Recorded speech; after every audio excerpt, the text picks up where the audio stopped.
नेपाल राष्ट्र बैंकले बिहीबारदेखि चुच्चे नक्सा भएको 100 रुपैयाँको नयाँ नोट प्रचलनमा ल्याएपछि भारतमा कोकोहोलो मचिएको छ। राष्ट्र बैंकले चुच्चे नक्सा सहितको नेपाली नोट बजारमा ल्याएपछि भारतीय मिडियाहरूमा विवादित नक्सा सहितको नोट छापिएको भन्दै भारतको इलाकालाई आफ्नो दावी गरेर तनाव बढाउने काम गरेको अतिरञ्जितपूर्ण दावी गरेका छन्।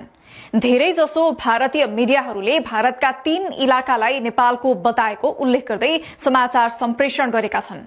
यस्तै भारतीय प्रतिपक्ष दल भारतीय राष्ट्रिय कांग्रेसले समेत आपत्ति जनाउँदै भारतीय प्रधानमन्त्री र विदेश मन्त्रीलाई प्रश्न सोधेको छ।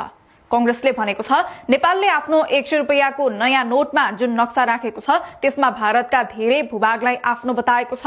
यो हरकत कतैबाट पनि सहन सकिँदैन। मोदी सरकारले यस विषयमा नेपाललाई कड़ा शब्दमा जवाफ दिनुपर्छ। आज मोदी सरकारको असफल विदेश नीतिको परिणाम सिंगो देशले भोगिरहेको छ। कहिले चीनले अरुणाचल प्रदेशलाई आफ्नो भूभाग बताउँछ त कहिले नेपालले आफ्नो नक्सामा भारतका क्षेत्रहरू समावेश गर्छ। यसले देखाउँछ कि मोदी सरकारले विदेश नीतिको नाममा केवल रीलबाजी मात्र गरेको छ।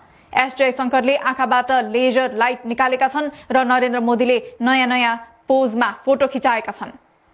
यस्तै भारतीय मिडिया आज तकले भारतको विरोधको बावजुद नयाँ नोटमा चुच्चे नक्सा राखेको उल्लेख गरेको छ। हिन्दुस्तान टाइम्सले 100 रुपैयाँको नयाँ नोटमा नेपालको नक्सामा भारतीय भूमि कालापानी लिपुलेक लिम्पियाधुरा समावेश गरेको लेखेको छ।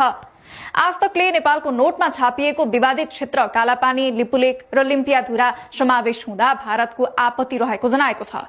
यस्तै नवभारत टाइम्सले भारतका 3 क्षेत्रलाई नेपालले आफ्नो भूमि दावी गरेको उल्लेख गरेको छ। दैनिक भास्करले भारत सरकारलाई उद्धृत गर्दै यस्तो दबावले साँचो कुरो परिवर्तन नहुने लेखेको छ। न्यूज 18 ले नेपालले पुनः भारतलाई उक्साउने हरकत गरेको लेखेको छ। जागरणले नेपाली नोटमा भारतीय क्षेत्रलाई समावेश गरेको उल्लेख गरेको छ। पंजाबबाट प्रकाशित पंजाब केसरीले नेपालको नयाँ नोटले विवाद उत्पन्न गरेको लेखेको छ। यस्तै एबीपी न्यूज, एनडीटीवी, जी न्यूज लगायतका ठूला मिडियाले नेपाली भूमिलाई भारत भएको दावी गर्दै समाचार सम्प्रेषण गरेका छन्। तत्कालीन पुष्पकमल दाहाल प्रचण्ड नेतृत्वको मन्त्री परिषदको निर्णयले 2081 वैशाख 20 गते 100 को नोटमा चुच्चे नक्सा राख्ने घोषणा गरेको थियो। त्यसयता यो नोट चीनमा छापिएको हो। गत वर्षको दशैंमै चुच्चे नक्सा सहितको नोट प्रचलनमा ल्याउने तयारी रहे तापनि त्यतिबेला नोट चलन चल्तीमा ल्याइएको थिएन। अब आजबाट भने 100 रुपैयाँ अंकित दरका नयाँ नोट बजारमा आएको छ।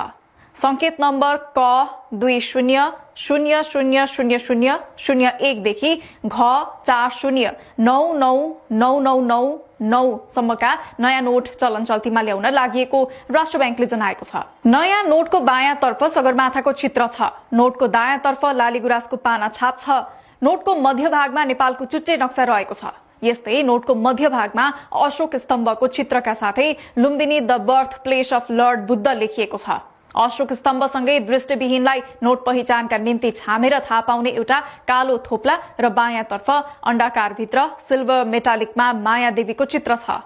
2 मिलिमिटर चौडा भएको रंग परिवर्तन हुने नोटलाई सिधा हेर्दा रातो र ढल्काएर हेर्दा हरियो रंग देखिने सुरक्षण धागो छ। नोटमा तत्कालीन गभर्नर महाप्रसाद अधिकारीको हस्ताक्षर छ। तल्लो भागको बोर्डरमा नोटको सिरियल नम्बर नेपालीमा विक्रमसम्म 2081 लेखिएको छ। नोटको मध्यभागको माथिल्लो खण्डमा अंग्रेजीमा नेपाल राष्ट्र बैंक लेखिएको छ। नोटको मध्य भागमा एक सिंगे गैंडाको माउ र बच्चाको चित्र लगायत विशेषता रहेको राष्ट्र बैंकले जनाएको छ। राष्ट्र बैंकले यसअघि 76 साल असोज 7 गतेदेखि 100 रुपैयाँ दरका नयाँ नोट चलन चल्तीमा ल्याएको थियो। भारतले नेपाली भूभाग लिपुलेक लिम्पियाधुरा र कालापानी अतिक्रमण गरेपछि नेपालले संविधानमा सूचीकृत गर्दै चुच्चे नक्सा जारी गरेको छ। सोही नक्सा 100 को नोटमा राखिएको छ।